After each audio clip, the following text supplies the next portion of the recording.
আপনি যখন ট্রেনে এসি কোচে ভ্রমণ করেন তখন নিশ্চয়ই একটি পরিষ্কার বেডরোল প্যাকেট পান, যার ভেতরে থাকে দুটি চাদর এবং বালিশের কভার। কিন্তু কখনো কি ভেবে দেখেছেন প্রতিদিন হাজার হাজার যাত্রী এই বেডরোল ব্যবহার করার পর সেগুলো কোথায় যায় এবং কেই বা সেগুলোকে পরিষ্কার করে? আর কিভাবে প্রতিদিন এত বিশাল সংখ্যক বেডরোল আবার পরিষ্কার হয়ে নতুনের মতো ট্রেনে ফিরে আসে? আজকের এই ভিডিওতে আমরা জানবো ইন্ডিয়ান রেলওয়েজের বিশাল লন্ড্রি সিস্টেমের পুরো লজিস্টিক্স। ভারতের রেল ব্যবস্থা বিশ্বের অন্যতম বৃহৎ।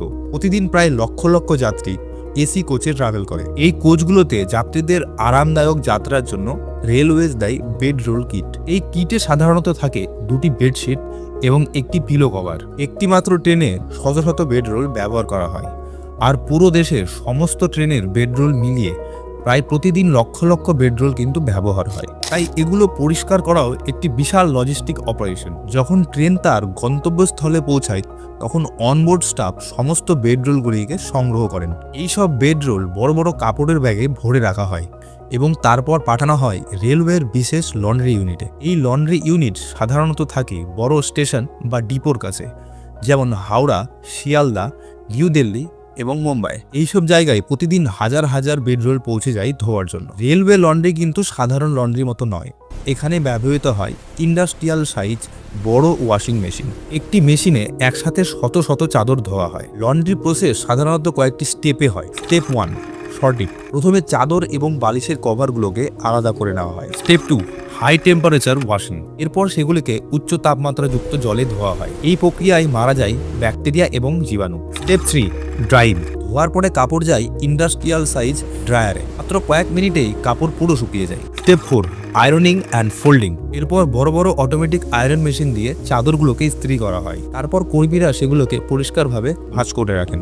রেলওয়েজ এখানে একটি গুরুত্বপূর্ণ ধাপ অনুসরণ করে, যা হলো কোয়ালিটি ইন্সপেকশন। প্রতিটি চাদর এবং বালিশের কভারগুলোকে ভালোভাবে পরীক্ষা করা হয়। যদি কোনো কাপড়ে দাগ অথবা ছেঁড়া অংশ পাওয়া যায় তাহলে সেগুলোকে সরিয়ে ফেলা হয়। সবকিছু পরিষ্কার হওয়ার পরে তৈরি হয় বেডরোল কিট। একটি বেডরোল কিটে রাখা হয় দুটি বেডশিট এবং একটি পিলো কভার। সবকিছু ভরে প্যাকেটটিকে সিল করে দেওয়া হয়। এখানেই শুরু হয় আরও একটি বড় লজিস্টিক অপারেশন।